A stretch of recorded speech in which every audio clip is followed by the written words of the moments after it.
G'day, welcome to the Happy Families podcast. We love Fridays. They are our most exciting day for two reasons. First of all, it's the weekend. It's just around the corner. Did your voice just break? Very much. Quite embarrassingly so. Thanks for pointing that out.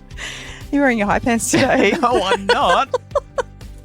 Actually, now that you mentioned, these ones are a little tight. Oh, gosh. Let's start that again. No, I can't remember what I was saying, and that won't be the same. And we get to, it's our show and tell. It's our I'll Do Better Tomorrow. That's what I was going to say. It's the weekend, and it's our I'll Do Better Tomorrow, where we get to Lucky we're not on camera. I don't need to see your high pants. Share with you the stuff that's been good and the stuff that hasn't been so good, as we've tried to wrestle with the realities of family life. We've both got some pretty cool insights that have really impacted us for better this week, and we will share them with you right after this. Hello and welcome to the Happy Families podcast, where you get real parenting solutions every single day. We're Australia's most downloaded podcast. We are Justin and Kylie Coulson. I have completely forgotten the script because I'm now worried that my pants are too tight. And if you missed the intro, you need to go back to the intro.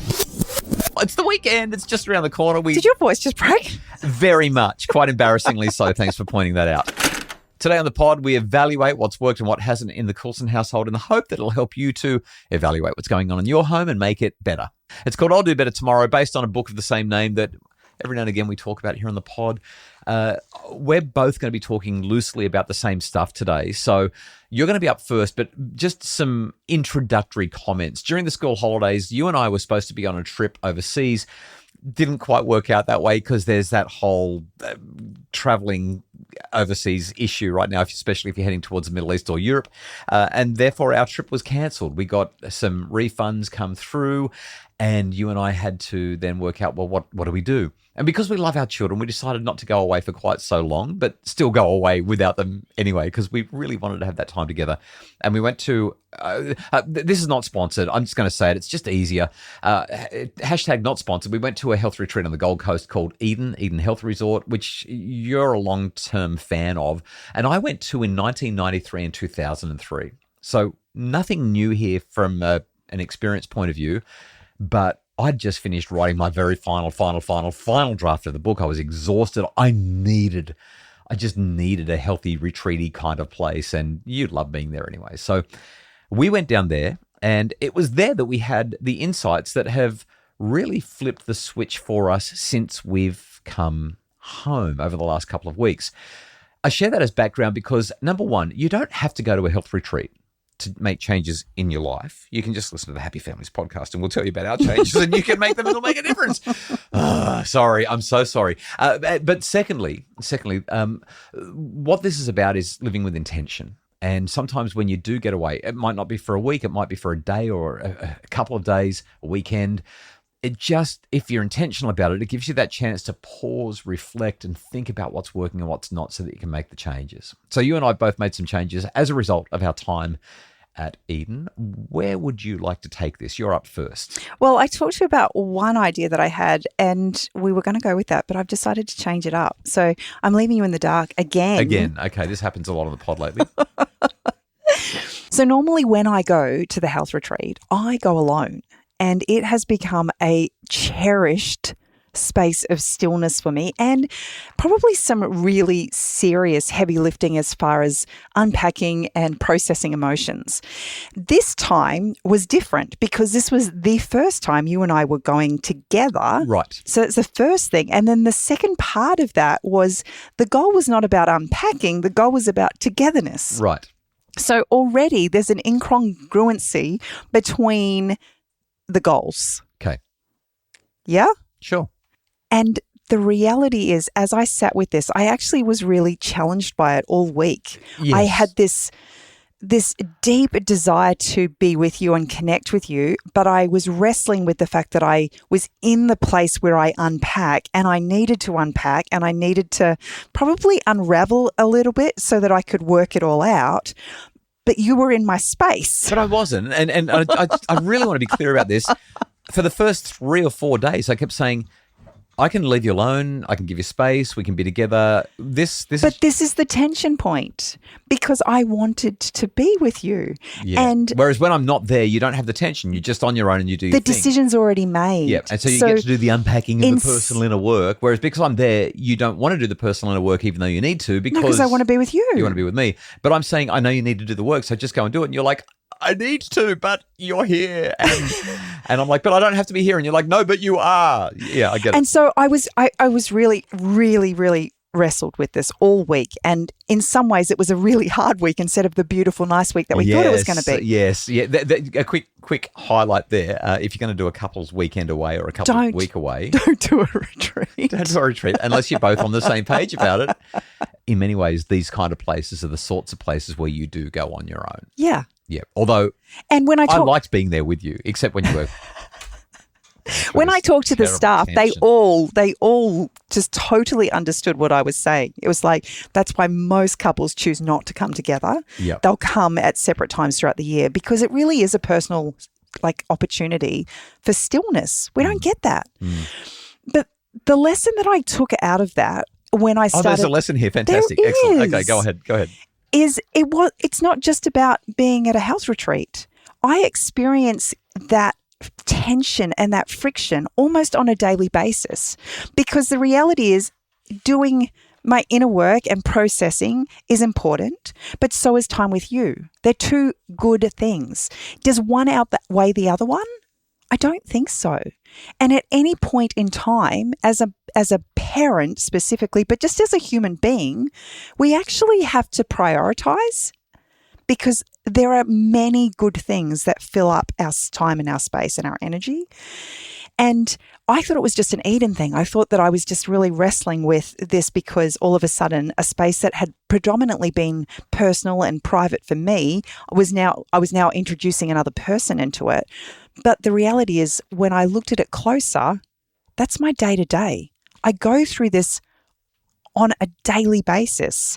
I desperately want to spend time with friends and connect with them, but I've got children at home who need to be homeschooled and learn and grow.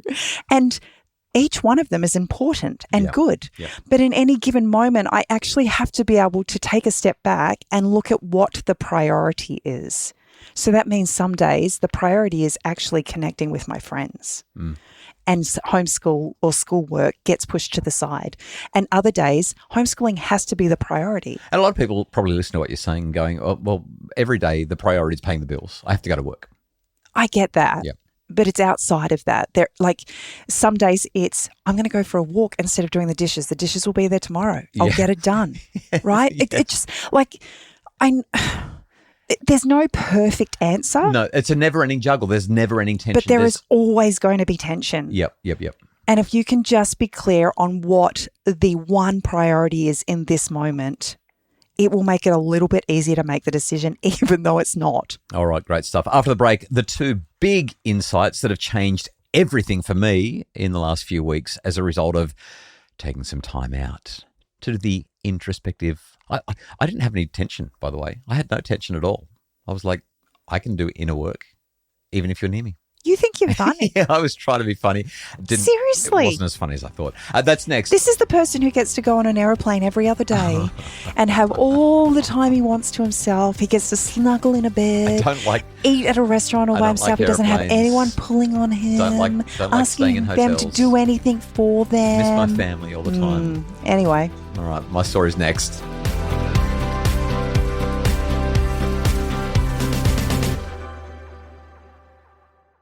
Hello and welcome back to the Happy Families podcast where you get real parenting solutions every single day.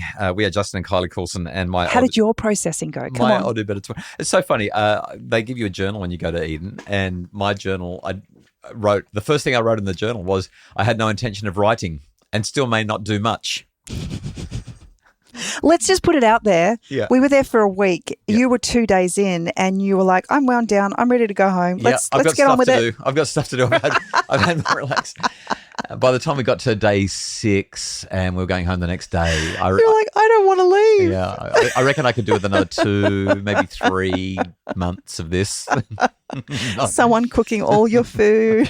Well, there is that. Anyway, my insights, they repeated themselves pretty much daily, and I've been living it since I've come home, and I'm so grateful for it. Insight number 1, life is better without a phone and screen. So I made a commitment. Remove all screens at 6 p.m. each night. And the second one, I miss the quiet. Eden is silent. Well, it's not really silent, but it's pretty peaceful.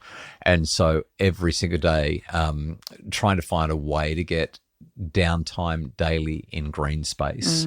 So that's not exercise time. That's not going for a walk with the dog. That's not doing all the stuff and being active. It's literally sitting on the grass and doing nothing, even if it's for 5 minutes or 10 minutes. There's just something, oh my goodness, I can't describe the peacefulness that I felt. Removing my phone, I've stopped worrying about what's in the news headlines. Like, I'll still scan the headlines, mainly for parenting content to talk about in the podcast. But other than that, I'm just not that interested in the headlines anymore. And my life is better. My life is better every night. That phone has been away somewhere between 5 p.m. and 6 p.m. with very rare exceptions. Every now and again, there's a reason that I have to have it or use it, but I'm not even listening to the podcasts that I used to listen to. I've slowed it right down, and I just feel good. It's interesting. When I think about the week that we've had, I think you and I have both at different times talked about one of the most enjoyable moments of that week was taking a picnic blanket down to the stream and just sat under the trees. And we basically had our quarterly getaway catch-up meeting and just refined all of the goals and things that we're working on at the moment. So it wasn't like we were just doing nothing, but we just got to lounge around and have easy conversations in a beautiful place and listen to the birds singing around us, and a little magpie got too close and all of the things. But when do you take a picnic blanket out and go sit on the grass? When was the last time we ever did that? I actually forgot to mention in the intro, it's an internet and cell phone black spot. Like, you just can't get internet. The phone doesn't work. To call home, you kind of got to go for a walk down to the front fence and stand on one leg and reach out with your left at a 46.3 degree angle and hope that the reception will work. And so we didn't have we were off the grid for a week. Oh my goodness. I keep saying it, but it felt so good. So coming home, obviously technology has come back into our lives in various ways, but just making sure that I don't touch my phone for the first couple of hours in the morning. I'm doing my reading and I'm doing my rising rituals. And then in the evening, having that phone, that screen away by 5 p.m., 6 p.m., it just feels so good.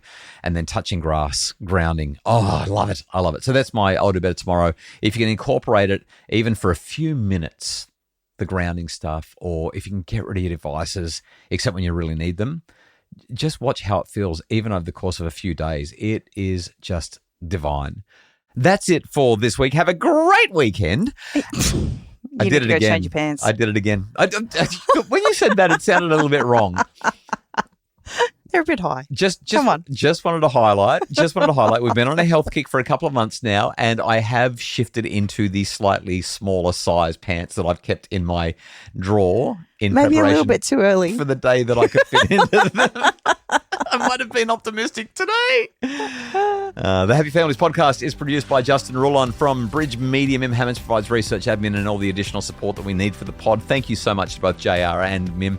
Have a wonderful weekend. We're so grateful that you choose to listen. And if you haven't already, if you've got a son or sons, check out my brand new book, Boys, Building Strong Young Men from the Inside Out. It's available now for pre-order, 27% off at booktopia.com.au.